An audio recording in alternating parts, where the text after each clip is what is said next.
Okay, so from Marcel, we talk about the Internet of Value and growing demand for digitized financial ecosystems. Currently, both of you imply that financial liquidity risk is minor compared to more technical risk like smart contract security.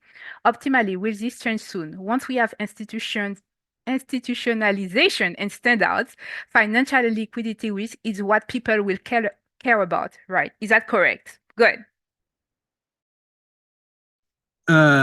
So I think those, I don't want to imply that those are minor. Those are the sort of core risks. If you're working in finance, those are the things you want to be focused on. So the point about emphasizing technical security risk and so on is those technical security risks can cause problems the same as if you look at a bank and you put your money in the bank and you want to go and buy fuel for your car or food for your mum one day. The bank right now relies on a communications network that the bank has no control over. And if that communications network disappears, your piece of plastic is most useful for trying to wedge open the physical lock on your door because it can't buy anything. So I see the risks more in that kind of way. But the technical risks are there. The infrastructure risks are crucial because if they blow up, the whole thing blows up. But I think in terms of looking at the finance, those things should be, yes, we have done everything we can and we understand what happens there.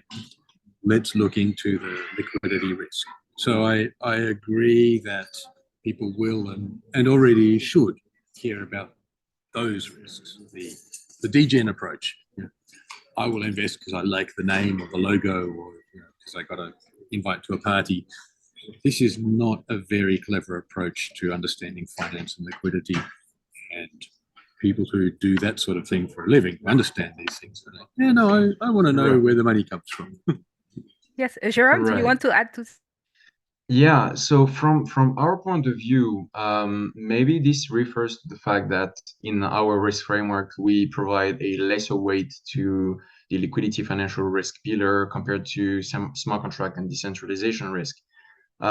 We need to understand in the same way that Chaals mentioned, to do risk assessment and management and then obviously mitigation, they need to be organized in such a way that makes sense for the company or the user, right?